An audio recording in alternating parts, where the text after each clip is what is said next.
പ്രിയ പ്രേക്ഷകരെ, ഇന്ന് news tense ആരംഭിച്ചത് പാലക്കാട്ടെ കർഷകരുടെ ദുരിതക്കാഴ്ചകളുമായി ബന്ധപ്പെട്ടായിരുന്നു. അതിനോട് ചേർത്ത് വെച്ച് ഞങ്ങൾ പറഞ്ഞു പോയത് കഴിഞ്ഞ ദിവസം മുഖ്യമന്ത്രി തന്നെ വാർത്താസമ്മേളനത്തിൽ വ്യക്തമാക്കി. അതായത് നിരവധി വകുപ്പുകളും സ്ഥാപനങ്ങളും ഒക്കെ ഒരാവശ്യവുമില്ലാതെ ഏതാണ്ട് 591 വകുപ്പുകളുണ്ട്. അതിൽ തന്നെ 19,000 കോടി രൂപ ശമ്പള ഇനത്തിൽ മാത്രം നൽകുന്നുണ്ട്, ഈ അനാവശ്യമായി നൽകുന്നുണ്ട്. അതിനെ സംബന്ധിച്ചൊരു പഠനവും ഏകീകരണവും ഒക്കെ നടത്തുമെന്നാണ് മന്ത്രി പറയുന്നത്. അതേസമയം ഇന്നലെ നടന്ന UDFന്റെ യോഗത്തിൽ തന്നെ ഈ ബോർഡ് കോർപ്പറേഷനുകൾ വീതം വയ്ക്കുന്നതുമായി ബന്ധപ്പെട്ട തീരുമാനങ്ങളിലേക്ക് കടക്കാൻ പോവുകയാണ്. പ്രത്യേകിച്ച് നമ്മൾ ആരംഭിച്ചത് കാർഷിക മേഖലയെക്കുറിച്ചാണെങ്കിൽ അതേ കാർഷിക മേഖലയിൽ തന്നെ നിരവധിയായ ബോർഡ് കോർപ്പറേഷൻ സംവിധാനങ്ങളൊക്കെയാണ് ഉള്ളത് എന്നതാണ്. കേരള കർഷക ക്ഷേമനിധി ബോർഡുണ്ട്, കേരള അഗ്രോ ഇൻഡസ്ട്രീസ് കോർപ്പറേഷൻ ഉണ്ട്, കാംകോ ഉണ്ട്. അങ്ങനെ ഓരോ മേഖലയിലും പെട്ട വിഭാഗത്തിൻ്റെ ഉന്നമനത്തിന് വേണ്ടിയൊക്കെയാണ് ഈ ബോർഡുകൾ പ്രവർത്തിക്കുന്നത് എന്നുള്ളതാണ്. പക്ഷേ ഇതിൻ്റെയൊക്കെ ഒരു അന്തിമ രൂപം, അതായത് ബോർഡ് കോർപ്പറേഷനുകളുടെ തലപ്പത്തേക്ക് ആര് എന്നത് സംബന്ധിച്ച നിലപാടുകൾ ആണ് ഇനി അറിയേണ്ടത്. നമ്മൾ ആ വാർത്തയുടെ വിശദാംശങ്ങളിലേക്കാണ് പോകുന്നത്. കഴിഞ്ഞ ദിവസം തന്നെ ഈ കോർപ്പറേഷൻ പദവികൾ സംബന്ധിച്ച് ചില തീരുമാനങ്ങൾ എത്തിയിട്ടുണ്ട്. അതുമായി ബന്ധപ്പെട്ട ആവശ്യങ്ങൾ ഒക്കെ ഇപ്പോഴും ബോർഡ് കോർപ്പറേഷൻ പദവികൾ ഘടകകക്ഷികൾ ആവശ്യപ്പെട്ടിരിക്കുന്നു. പ്രത്യേകിച്ച് നിയമസഭാ തെരഞ്ഞെടുപ്പിൻ്റെ ഘട്ടത്തിൽ ഉൾപ്പെടെ പല ഘടകകക്ഷികളും സ്ഥാനാർത്ഥികളെ മത്സരിപ്പിക്കുന്നതിൽ നിന്ന് പിൻവാങ്ങിയിരുന്നു. ആ സമയത്തടക്കം ചില ഫോർമുലകൾ ഒക്കെ ഉയർന്നു വന്നിരുന്നു എന്നാണ് നമുക്കറിയാൻ സാധിക്കുന്നത്. ചിലർ എങ്കിലും സ്ഥാനാർത്ഥിത്വത്തിൽ നിന്ന് പിന്മാറിയിരുന്നു. അവർക്ക് കൃത്യമായ ഒരു അക്കോമഡേഷൻ ലഭിക്കും എന്നാണ് നമുക്ക് മനസ്സിലാക്കാൻ സാധിക്കുന്നത്. ഈ അധിക ചെലവൊക്കെ ഇല്ലാതാക്കുമെന്ന് പറയുമ്പോഴും ഇത്തരം പദവികളിലേക്കുള്ള പൊളിറ്റിക്കൽ നോമിനേഷനുകളിൽ ഒന്നും മാറ്റമുണ്ടാകില്ല എന്ന് തന്നെയാണ് നമുക്ക് അറിയാൻ സാധിക്കുന്നത്. അതുപ്രകാരം ബോർഡ് കോർപ്പറേഷനുകളിലേക്ക് പദവികൾ ആവശ്യപ്പെട്ട് ഘടകകക്ഷികൾ ഇപ്പോൾ രംഗത്ത് വന്നിരിക്കുന്നു. നമുക്ക് ആ പ്രധാനപ്പെട്ട ചില ആവശ്യങ്ങൾ കൂടി ഒന്ന് പരിഗണിക്കാം. കേരള കോൺഗ്രസിൽ നിന്നുള്ള PJ ജോസഫിന് വയോജന കമ്മീഷന്റെ ചെയർമാൻ സ്ഥാനം നൽകണം എന്ന ആവശ്യം ഉയരുന്നുണ്ട് എന്നാണ് മനസ്സിലാക്കാൻ സാധിക്കുന്നത്. തെരഞ്ഞെടുപ്പ് സമയത്ത് സീറ്റുകളിൽ വിട്ടുവീഴ്ച വരുത്തിയിരുന്നു കേരള കോൺഗ്രസ് എന്നതാണ് എടുത്തു പറയേണ്ടത്. ക്യാബിനറ്റ് റാങ്കോടുകൂടി PJ ജോസഫിന് ഇടം നൽകണം എന്ന് കേരള കോൺഗ്രസ് ആവശ്യപ്പെടും എന്നുള്ളതാണ് അറിയാൻ സാധിക്കുന്നത്. മറ്റൊന്ന് മുസ്ലിം ലീഗിൽ നിന്നുള്ള ആവശ്യമാണ്. അവിടെ നമുക്കറിയാം ലീഗ് 5 മന്ത്രിസ്ഥാനം ആവശ്യപ്പെടുന്ന ഒരു പശ്ചാത്തലമുണ്ടായിരുന്നു. പിന്നീട് 5 മന്ത്രിസ്ഥാനത്തിലേക്ക് എത്തുമോ എന്നത് നമുക്കറിയില്ല. എന്താണെങ്കിലും ഇപ്പോഴത്തെ സാഹചര്യത്തിൽ MK മുനീർ മുതിർന്ന നേതാവിനെ ഭരണപരിഷ്കാര കമ്മീഷൻ സ്ഥാനത്ത് ചുമതലപ്പെടുത്തണമെന്ന ഒരു ആവശ്യം ലീഗിൻ്റെ ഭാഗത്ത് നിന്ന് ഉയരാൻ സാധ്യതയുണ്ട്. അതും ക്യാബിനറ്റ് റാങ്കോടുകൂടി തന്നെ നൽകണം എന്നതാണ് ആവശ്യമെന്നാണ് നമുക്ക് മനസ്സിലാക്കാൻ സാധിക്കുന്നത്. മാണി സി കാപ്പൻ ഈ തെരഞ്ഞെടുപ്പിൽ പാലാ പോലെ ഒരു പ്രധാനപ്പെട്ട ഇടത്ത് നിന്ന് മത്സരിച്ച മാണി സി കാപ്പൻ ഇത്തവണ ആദ്യ ടൈമിൽ മന്ത്രിയായിട്ടില്ല. അനൂപ് ജേക്കബുമായി മന്ത്രിസ്ഥാനം പങ്കുവയ്ക്കും എന്നുള്ളതാണ് അറിയാൻ സാധിക്കുന്നത്. നോർക്കയുടെ വൈസ് ചെയർമാൻ സ്ഥാനത്താണ് മാണി സി കാപ്പന് കണ്ണുള്ളത് എന്ന് അറിയാൻ സാധിക്കുന്നു. ഫോർവേഡ് ബ്ലോക്കിൻ്റെ G ദേവരാജൻ, നമുക്ക് അറിയാം, ഇന്നലെ നമ്മൾ ന്യൂസ് ടെൻസിൽ പങ്കുവച്ചൊരു വിവരമുണ്ട്. KV തോമസിനെ ഡൽഹിയിലെ പ്രത്യേക പ്രതിനിധിയാക്കിയതിന് ഏതാണ്ട് 1 കോടിയിലധികം രൂപ ആണ് ഖജനാവിൽ നിന്ന് ചെലവാക്കിയത്. ഒരു പുതിയ തസ്തികയായി ഇടതുപക്ഷം ആരംഭിച്ചതാണ്. ആ ഒരു തസ്തിക നിലനിർത്തുമോ എന്നുള്ളതാണ് ഇനി അറിയേണ്ടത്. ഡൽഹിയിലെ പ്രത്യേക പ്രതിനിധി എന്ന നിലയിൽ ആണ് ഇപ്പോൾ ഈ ആവശ്യം G ദേവരാജൻ ഓർമ്മപ്പെടുത്തുന്നത് എന്നതാണ്. നമുക്ക് ഈ വാർത്തയുടെ വിശദാംശങ്ങളുമായി VV അരുൺ ചേരുന്നുണ്ട്. അരുൺ, മന്ത്രിസഭയിൽ ഇടം നേടാത്തവർ, തെരഞ്ഞെടുപ്പിൽ മത്സരിക്കാത്തവർ, ഘടകകക്ഷികൾ, ഇവർക്കൊക്കെയുള്ള പൊളിറ്റിക്കൽ അക്കോമഡേഷനുകൾ ആണല്ലോ യഥാർത്ഥത്തിൽ ഈ സംവിധാനങ്ങൾ. ഇതൊക്കെ എത്രത്തോളം ആ മേഖലയിൽ ഗുണം ചെയ്യുന്നുണ്ട് എന്നത് ചോദ്യചിഹ്നമാണ്. പക്ഷേ എന്താണെങ്കിലും ഇതൊക്കെ വീതം വെച്ച് നൽകുക എന്നതാണ് ഒരു പൊതുശീലം. അതിന് മാറ്റമൊന്നും ഉണ്ടാകുമെന്ന് പ്രതീക്ഷിക്കേണ്ടതില്ലല്ലോ, അല്ലേ? കീഴ്വഴക്കങ്ങളെല്ലാം മാറ്റാനുള്ളതെന്നാണ് മുഖ്യമന്ത്രിയായ ശേഷം VD സതീശൻ പറഞ്ഞത്. പക്ഷേ ഈ കീഴ്വഴക്കങ്ങൾ മാറ്റാൻ അദ്ദേഹത്തിനും കഴിയുമെന്ന് കരുതാൻ വയ്യ. കാരണം ഏറ്റവും പ്രധാനപ്പെട്ട ഘടകകക്ഷികൾക്ക് നേതാക്കൾക്ക് നൽകാനുള്ള പദവികളാണ്. അതിൽ തന്നെ വലിയ തർക്കമുണ്ട്, അല്ലെങ്കിൽ ഒരേ പദവിക്ക് കൂടുതൽ ആവശ്യക്കാരുണ്ട്. നേരത്തെ ഭരണപരിഷ്കാര കമ്മീഷൻ ചെയർമാൻ സ്ഥാനത്തേക്ക് വരുമെന്ന് കേട്ട പേര് VM സുധീരൻ്റെ, കോൺഗ്രസ് നേതാവ് VM സുധീരൻ്റെതായിരുന്നു. പക്ഷേ അദ്ദേഹം ഈ ചർച്ചകൾ വന്നപ്പോൾ തന്നെ ഒരു ഫേസ്ബുക്ക് കുറിപ്പിലൂടെ തൻ്റെ നിലപാട് വ്യക്തമാക്കി. ഒരു തരത്തിലുള്ള സ്ഥാനമാനങ്ങളും വേണ്ട, നേരത്തെ താൻ തീരുമാനമെടുത്തതാണ്, അതുകൊണ്ട് തന്നെ ഇക്കാര്യത്തിൽ പരിഗണിക്കേണ്ട തൻ്റെ പേര് അതിലേക്ക് വലിച്ചിഴക്കുകയും വേണ്ട. അങ്ങനെ അതൊരു ക്ലെയിമോടെ മാറിക്കിട്ടുന്നു. കോൺഗ്രസിന് ആശ്വാസമുള്ള ഒരു നടപടി സുധീരൻ്റെ ഭാഗത്തുണ്ടായിരിക്കുന്നു. പക്ഷേ മറ്റു നേതാക്കൾ അങ്ങനെയല്ല. പലർക്കും, പ്രത്യേകിച്ച് ഘടകകക്ഷിയുടെ പ്രധാനപ്പെട്ട നേതാക്കൾക്കൊക്കെ ഈ ഒരു ആവശ്യമുണ്ട്, പ്രധാനപ്പെട്ട പദവികൾ ആവശ്യമുണ്ട്. MK മുനീർ കഴിഞ്ഞ തവണ വരെ MLA ആയിരുന്ന ആളാണ്. പക്ഷേ തവണ അദ്ദേഹം മത്സരിച്ചില്ല. ആരോഗ്യ പ്രശ്നങ്ങൾ കാരണം അദ്ദേഹം മത്സരരംഗത്ത് നിന്ന് മാറി നിന്നു. മുനീറിന് ഒരു പ്രധാനപ്പെട്ട പദവി ലീഗിൻ്റെ ആവശ്യമാണ്. തെരഞ്ഞെടുപ്പ് ഈ മന്ത്രിസഭാ രൂപീകരണ ചർച്ചകളിലൊക്കെ തന്നെ ആ നിലപാട് അവർ മുന്നോട്ട് വച്ചതാണ്. ഈ മന്ത്രിമാർക്ക് പുറമേ ഒരു ക്യാബിനറ്റ് റാങ്ക്, അത് MK മുനീറിന് വേണ്ടി ഭരണപരിഷ്കാര കമ്മീഷനാണ് മുനീർ ലക്ഷ്യമിടുന്നത്. PA ജോസഫിന് ഒരു മന്ത്രിസ്ഥാനവും അതിനൊപ്പം തന്നെ ചീഫ് വിപ്പ് പദവിയും നൽകി. ചീഫ് വിപ്പായി പുതിയ MLA കൂടിയ അദ്ദേഹത്തിൻ്റെ മകൻ അബു വന്നെങ്കിലും ഒരു പദവി കൂടി ആവശ്യപ്പെടുന്നുമുണ്ട് കേരള കോൺഗ്രസ്. അവർ ഇദ്ദേഹത്തിന് വേണ്ടിയിട്ടാണ്, PJ ജോസഫിന് വേണ്ടിയാണ് ആ സ്ഥാനം ആവശ്യപ്പെടുന്നത്. ഭരണപരിഷ്കാര കമ്മീഷനും മുന്നാക്ക ക്ഷേമ കോർപ്പറേഷൻ്റെ അധ്യക്ഷ സ്ഥാനവുമൊക്കെ അദ്ദേഹം ആഗ്രഹിക്കുന്നുണ്ട്, ആവശ്യപ്പെടുന്നുണ്ട്. ദേവരാജൻ ഫോർവേഡ് ബ്ലോക്ക് നേതാവാണ്. അദ്ദേഹം ഇത്തവണ മത്സരിക്കുമെന്ന് ആദ്യം അദ്ദേഹത്തിൻ്റെ പേര് പറഞ്ഞു കേട്ടു. പക്ഷേ അവസാന നിമിഷം അദ്ദേഹത്തിന് സീറ്റ് ലഭിക്കാതെ പിന്മാറേണ്ടി വന്നു.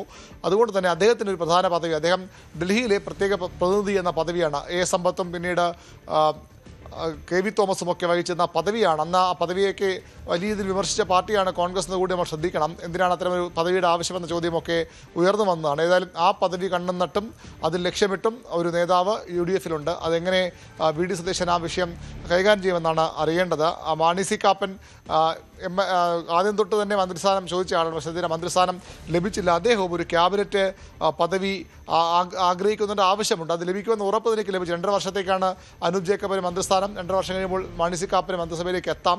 അതിനു മുമ്പ് തന്നെ 2.5 വർഷത്തേക്കെങ്കിലും അദ്ദേഹത്തിനും ഒരു പദവി അദ്ദേഹം ആഗ്രഹിക്കുന്നുണ്ട്. നോർക്ക വൈസ് ചെയർമാൻ പദവി ഒരുപക്ഷെ അദ്ദേഹത്തിന് ലഭിച്ചേക്കാം. അങ്ങനെ പല പദവികൾക്ക് വേണ്ടി നേതാക്കൾ ഇപ്പോഴും വലിയ തർക്കം തുടരുകയാണ്. കോൺഗ്രസിനൊരു കീറാമുട്ടയത് മാറുമോ എന്നൊക്കെ വരും ദിവസങ്ങൾ അറിയാം. ഏതായാലും ഈ ക്യാബിനറ്റ് റാങ്കിലേക്ക് കൂടുതൽ ആളുകൾ, കൂടുതൽ നേതാക്കൾ, അത് കോൺഗ്രസ് നേതാക്കളുമുണ്ട്, അതുപോലെ തന്നെ മറ്റ് ഘടകകക്ഷി നേതാക്കളാണ് ഏറ്റവും കൂടുതൽ ആവശ്യമിക്കാത്ത ഉന്നയിക്കുന്നത്.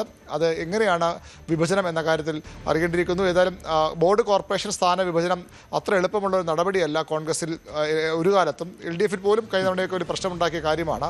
ഇത്തവണ കോൺഗ്രസ് അതിനുവേണ്ടി സബ് കമ്മിറ്റി നിയോഗിച്ചിട്ടുണ്ട്. പ്രശ്നങ്ങളില്ലാതെ ശരി, ഇതിൽ ഈ അരുൺ ഒന്ന് ചേർത്ത് വെച്ച് പോകേണ്ടത് ഇതിനോടകം തന്നെ നടന്നിട്ടുള്ള നിയമനങ്ങൾ, പ്രത്യേകിച്ച് പബ്ലിക് പ്രോസിക്യൂട്ടർമാരുടെ നിയമനങ്ങളിലടക്കം വലിയ തോതിൽ വിവാദങ്ങൾ ഉണ്ടായി. പക്ഷേ ഒരു പരിധിവരെയെങ്കിലുമൊക്കെ അതങ്ങ് പരിഹരിച്ചു പോകാൻ സാധിച്ചിട്ടുണ്ട്. പക്ഷേ ഇവിടേക്ക് വരുമ്പോൾ അതായിരിക്കില്ലല്ലോ. അവിടെ ഘടകകക്ഷികൾക്കൊക്കെ ഒരു പിടിവാശിയും അല്ലെങ്കിൽ നിലപാടുകളിലെ കടുംപിടുത്തവും ഒക്കെ നമുക്ക് കാണേണ്ടതായി വരില്ലേ? തീർച്ചയായിട്ടും അത്ര എളുപ്പം പരിഹരിക്കാവുന്ന വിഷയമല്ല. ഒരു കാലത്തും അങ്ങനെയല്ല. കോൺഗ്രസിൽ ബോർഡ് കോർപ്പറേഷൻ വീതം വയ്പ് ഭരണത്തിൻ്റെ അവസാന നാളുകളിൽ പോലും തർക്കം തീരാത്ത വർഷങ്ങളും ചില പദവികളും എങ്കിലും ഉണ്ട്. ഏതായാലും ഇത്തരത്തിൽ ഈ കോൺഗ്രസിൻ്റെ നേതാക്കൾക്ക് ബോർഡ് കോർപ്പറേഷനിൽ ഓരോ നേതാവും തങ്ങളുടെ ആവശ്യം ഇതിനകം തന്നെ മുഖ്യമന്ത്രി അടക്കമുള്ളവരെ കണ്ട് മുന്നോട്ട് വയ്ക്കുന്നുണ്ട്. പ്രധാനപ്പെട്ട ബോർഡുകളുടെ കോർപ്പറേഷൻ്റെ തലപ്പത്തേക്ക് വരണം. സാധാരണ ഒരു വകുപ്പ് ഭരിക്കുന്ന പാർട്ടി ഏതാണോ ആ പാർട്ടിക്ക് കീഴിലായിരിക്കാം അവരുടെ നേതാക്കൾ തന്നെയാകും അതിൻ്റെ ബോർഡ് കോർപ്പറേഷനിലും വരിക. അങ്ങനെയല്ലാത്ത സന്ദർഭങ്ങളും ഉണ്ടാകാറുണ്ട്. ഏതായാലും കോൺഗ്രസിനുള്ളിൽ നേതാക്കൾ ഇതിനു വേണ്ടി വടംവലി തുടങ്ങിയിട്ടുണ്ട് ബോർഡ് കോർപ്പറേഷന് വേണ്ടി. അതിന് പുറമെ ഘടകകക്ഷികളും ഈ ബോർഡ് കോർപ്പറേഷൻ സ്ഥാനങ്ങൾക്ക് വേണ്ടി കൃത്യ എണ്ണം കഴിഞ്ഞ തവണ ഉള്ളതിനേക്കാൾ കൂടുതൽ, കാരണം എല്ലാ പാർട്ടികളും കഴിഞ്ഞ തവണത്തേക്കാൾ കൂടുതൽ സീറ്റ് ലഭിച്ച് വലിയ വിജയത്തിലേക്ക് UDF വന്നതാണ്. അതുകൊണ്ട് തന്നെ ഈ സ്ഥാനമാനങ്ങളുടെ കാര്യത്തിലും അതേ പങ്കിട്ട എടുപ്പാണ് അവർ ആവശ്യപ്പെടുന്നത്. അത്ര എളുപ്പമുള്ള ഒരു പ്രോസസ് ആയിരിക്കില്ല UDF-ൽ. സബ് കമ്മിറ്റിയൊക്കെ രൂപീകരിച്ചിട്ടുണ്ട്. തന്നെ ഒരു സമയം നീണ്ടുപോകുമെന്ന് ഉറപ്പായിരിക്കുന്നു. പക്ഷേ പ്രധാനപ്പെട്ട ബോർഡ് കോർപ്പറേഷൻ തലപ്പത്തേക്കെങ്കിലും ആളുകളെ കൊണ്ടുവരണം. ചിലയിടങ്ങളിലുമൊക്കെ ഇനി ആൾ ഒഴിഞ്ഞു പോകേണ്ടതുണ്ട്. LDF നിയോഗിച്ച ആളുകൾ പലരും ഇപ്പോഴും ആ പദവിയിൽ തുടരുന്നുണ്ട്. കഴിഞ്ഞ ദിവസം UDF കൺവീനർ പറഞ്ഞത് ഇറക്കി വിടുന്നതിന് മുമ്പ് ഇറങ്ങിപ്പോകുന്നതാണ് അതിൻ്റെ ഒരു മര്യാദ എന്നുള്ളതാണ്. അതിനും തയ്യാറാകാത്ത ബോർഡ് കോർപ്പറേഷൻ ചെയർമാൻമാർ ഇപ്പോൾ ഇടതുമുന്നണി നിയമിച്ച ആളുകൾ തന്നെയുണ്ട്. ആദ്യം അവർ ഇറക്കി വിടണം, പിന്നീട് ഇത് വീതം വയ്ക്കണം. ആ വീതം വയ്പ് പ്രശ്നമാകാതെ നോക്കുകയും വേണം. ഇതാണ് UDF-ന് മുന്നിലുള്ള പ്രധാനപ്പെട്ട വെല്ലുവിളി. യെസ്, അതാണ് വലിയ ചെലവ് ചുരുക്കലിനെ കുറിച്ചൊക്കെ സർക്കാർ, അത് മാറി മാറി വരുന്ന സർക്കാരുകൾ എപ്പോഴും പറയുന്നതാണ്. അതൊക്കെ വേണമെങ്കിൽ സാധാരണക്കാരായ ജനങ്ങൾ സഹിച്ചുകൊള്ളണം. ഇത്തരം അക്കോമഡേഷനുകളിൽ ഒന്നും മാറ്റമുണ്ടാകില്ല എന്നത് തന്നെയാണ് മനസ്സിലാക്കാൻ സാധിക്കുന്നത്. അതുമാത്രവുമല്ല, കഴിഞ്ഞ ദിവസങ്ങളിൽ ന്യൂസ് ടൺസ് ഇത്തരം ചില കണക്കുകളൊക്കെ പുറത്തുവിട്ടിരുന്നു. പ്രത്യേകിച്ച് PSCയുമായി ബന്ധപ്പെട്ട് വലിയ ആരോപണങ്ങൾ നിലനിൽക്കുന്നു. ഇന്ത്യയിൽ ഏറ്റവും അധികം PSC അംഗങ്ങൾ ഉള്ളത് കേരളത്തിലാണ്. 21 അംഗങ്ങൾ ആണ്. 24 കോടി ജനങ്ങളുള്ള ഉത്തർപ്രദേശിൽ 9 ആണ്. UPSCയിലും 9 അംഗങ്ങൾ മാത്രമാണ് ഉള്ളത് എന്നത്. ഇവിടെ ഇതാ അരുൺ പറഞ്ഞ ഒരു പ്രധാനപ്പെട്ട പോയിന്റ്, അതായത് കഴിഞ്ഞ സർക്കാരിൻ്റെ കാലഘട്ടത്തിൽ ഉൾപ്പെടെ നിയോഗിക്കപ്പെട്ടവർ അല്ലെങ്കിൽ ചുമതലപ്പെട്ടവർ ഇപ്പോഴും ഇറങ്ങിപ്പോയിട്ടില്ല. അവർ ഇറങ്ങിപ്പോകുന്നതാണ് നല്ലത് എന്ന് ഈ സർക്കാർ പറയുന്നു. അതോടൊപ്പം തന്നെ അതല്ല എങ്കിൽ ഇറക്കി വിടേണ്ടതായും വരുന്നു എന്ന് പറയുന്നു. അങ്ങനെ ഇറങ്ങിപ്പോയ ആളുകളിൽ ഒരാളാണ് KV തോമസ്. KV തോമസിന് കഴിഞ്ഞ ദിവസം ഞങ്ങൾ ഇത് വിശദമായി തന്നെ പ്രേക്ഷകരിലേക്ക് എത്തിച്ചിരുന്നു. ഒരു പക്ഷേ ന്യൂസ് 18-ൻ്റെ യൂട്യൂബ് പ്ലാറ്റ്ഫോമിൽ അതിൻ്റെ കണക്കുകൾ ഇപ്പോഴും ലഭ്യമാണ്. ഡൽഹിയിലെ പ്രത്യേക പ്രതിനിധിക്ക് വേണ്ടി കഴിഞ്ഞ പിണറായി വിജയൻ സർക്കാർ എത്ര കോടി രൂപയാണ് ചെലവാക്കിയത് എന്ന്. ഇനി അരുൺ പറഞ്ഞതിൻ്റെ തുടർച്ചയിലേക്കാണ് എന്തുകൊണ്ടായിരിക്കും ഈ ചുമതലപ്പെട്ടവർ ഇറങ്ങിപ്പോകാത്തത് എന്നുകൂടി നമുക്കൊന്ന് നോക്കാം. ഉദാഹരണത്തിന് വയോജന കമ്മീഷൻ. ഈ വയോജന കമ്മീഷൻ ഇത്തവണ മന്ത്രിയായി, അതായത് മുഖ്യമന്ത്രിയായി വി ഡി സതീശൻ ഒരു കാര്യം സൂചിപ്പിച്ചിരുന്നു, ഒരു വയോജന വകുപ്പ് തന്നെ രൂപീകരിച്ചു എന്നുള്ളത്. അതിന് നമുക്ക് നിസ്സാരമായി തള്ളിക്കളയേണ്ടതില്ല. കാരണം കേരളം ആരോഗ്യരംഗത്ത് മുന്നിലാണ്, ആയുർ ദൈർഘ്യത്തിലും മുന്നിലാണ്. ഒരുപക്ഷെ വരും കാലങ്ങളിൽ കേരളം നേരിടാൻ പോകുന്ന വലിയ പ്രതിസന്ധി എന്നത് യുവാക്കളുടെ എണ്ണത്തിൽ വലിയ കുറവുണ്ടാകുകയും പ്രായമേറിയവരുടെ എണ്ണത്തിൽ വലിയ വർധനവും സംസ്ഥാനത്തുണ്ടാകും എന്നുള്ളതാണ്. അവരുടെ ക്ഷേമത്തിന് വേണ്ടിയാണ് ഈ വയോജന വകുപ്പ് പ്രവർത്തിക്കുന്നത് എന്ന് പറയുമ്പോൾ എന്താണ് ക്ഷേമ പദ്ധതികൾ എന്ന് ഇപ്പോഴും പലർക്കും അറിയില്ല. എന്തുമാകട്ടെ, വയോജന കമ്മീഷൻ രൂപീകരിച്ചത് 26/8/2025 ആയിരുന്നു എന്നതാണ്. അതിൻ്റെ ചെയർപേഴ്സൺ ആയി കെ സോമപ്രസാദ്, അദ്ദേഹം മുൻ MP കൂടിയായിരുന്നു, കെ സോമപ്രസാദിനെയാണ് ചുമതലപ്പെടുത്തിയത് എന്നുള്ളതാണ്. ഇനി നമുക്ക് അതിൻ്റെ ഒരു ചെലവ് കണക്കുകൾ കൂടി ഒന്ന് പരിശോധിച്ച് നോക്കാം. ഈ വയോജന കമ്മീഷനായി ചുമതലയേറ്റ ശേഷം 2025-26 അനുവദിച്ച തുക എന്നത്, നമ്മളതൊരു ഫുൾ സ്ക്രീനിലേക്ക് പോകുമ്പോൾ പ്രേക്ഷകർക്ക് കുറച്ചുകൂടി മനസ്സിലാക്കാൻ സാധിക്കും. നോക്കൂ, 2025-26 അനുവദിച്ച തുകയാണ് ഞാൻ സൂചിപ്പിക്കുന്നത്. ആദ്യം പ്രേക്ഷകരോട് സൂചിപ്പിച്ചു, ഈ കമ്മീഷൻ രൂപീകരിക്കപ്പെട്ടത് 26/8/2025 ഈ 8-ാം മാസം രൂപീകരിച്ച ഈ കമ്മീഷന് 25-26 സാമ്പത്തിക വർഷം എന്ന നിലയിൽ അനുവദിക്കപ്പെട്ട തുക എന്നത് 99 ലക്ഷം രൂപയാണ് എന്നതാണ്. 99 ലക്ഷത്തിൽ അധികം തുക, 99,25,000-ഓളം രൂപ ആണ് വയോജന കമ്മീഷന്റെ പ്രവർത്തനങ്ങൾക്ക് വേണ്ടി നമ്മുടെ ഖജനാവിൽ നിന്ന് മുതൽ മുടക്കിയിട്ടുള്ളത്. ഇത് വെറുമൊരു കണക്കല്ല, ഇത് വിവരാവകാശ നിയമപ്രകാരം ലഭിച്ച ഔദ്യോഗികമായ കണക്കാണ്, സർക്കാർ തന്നെ നൽകിയ കണക്കാണ്. ഇനി 2026-27 സാമ്പത്തിക വർഷം, അതിലാണല്ലോ നമ്മളിപ്പോൾ മുന്നോട്ട് പോകുന്നത്. അവിടെയാണ് ചിലരെയൊക്കെ ഇറക്കി വിടേണ്ടതായി വരും എന്ന് വി ഡി സതീശൻ പറയുന്നത്. എന്തായാലും ആ ഇറങ്ങിപ്പോകുന്നതിന് മുമ്പ് 26-ലെ ആദ്യ പാദത്തിൽ 28 ലക്ഷം രൂപ കൂടി ഈ വയോജന കമ്മീഷന്റെ പ്രവർത്തനങ്ങൾക്ക് വേണ്ടി സർക്കാർ അനുവദിച്ചിരുന്നു എന്നതാണ് എടുത്തു പറയേണ്ടത്. അതായത് ഇനിയും വരും ദിവസങ്ങളിൽ പുതിയ സർക്കാരും ഇതിൻ്റെ തുടർച്ച എന്ന നിലയിൽ തന്നെ തുക അനുവദിക്കേണ്ടതായി വരും.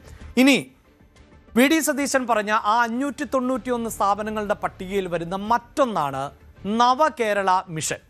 അതിൽ ഈ റീബിൽഡ് കേരള, അതായത് കേരളത്തിൻ്റെ വീണ്ടെടുപ്പ് എന്നൊക്കെ വേണമെങ്കിൽ പറയാം, അല്ലെങ്കിൽ കേരളത്തെ പുനർനിർമ്മിക്കുക എന്നൊക്കെ പറയുന്ന നടപടി, അതിൻ്റെ ഭാഗമായും ചില പോസ്റ്റുകൾ ഉണ്ടായിരുന്നു. അതായത് നവകേരള മിഷന് ഒരു കോർഡിനേറ്റർ ഉണ്ട്, അതോടൊപ്പം തന്നെ 3 അംഗങ്ങൾ കൂടിയുണ്ട്, മറ്റംഗങ്ങൾ കൂടിയുണ്ട് എന്നതാണ് നമുക്ക് മനസ്സിലാക്കാൻ സാധിക്കുന്നത്. എന്തായാലും വിവരാവകാശ നിയമപ്രകാരം ഉള്ള ഡേറ്റ, നമുക്ക് മറ്റംഗങ്ങൾ ഉണ്ടോ ഇല്ലയോ എന്നത് അവിടെ നിൽക്കട്ടെ, അതിനിപ്പോൾ തെറ്റായ വിവരമാണ് എങ്കിൽ പോലും നവകേരള മിഷന്റെ കോർഡിനേറ്റർ എന്നത് TN സീമയാണ്.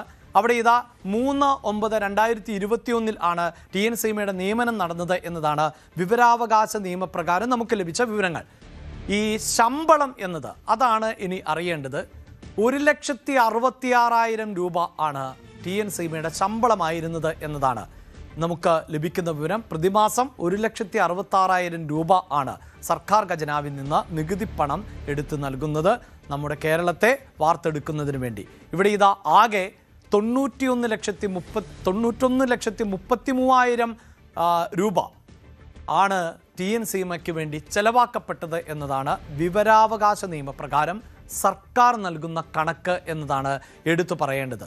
ഇവിടെയാണ് പ്രിയ പ്രേക്ഷകരെ നേരത്തെ സൂചിപ്പിച്ചതുപോലെ ബോർഡ്, കോർപ്പറേഷൻ പോലെയുള്ളവയുടെ ചെയർമാൻ സ്ഥാനങ്ങൾ, കോർഡിനേറ്റർ പദവികൾ, ചെയർപേഴ്സൺ പദവികൾ എന്നതൊക്കെ പ്രധാനപ്പെട്ടതാവുന്നത്.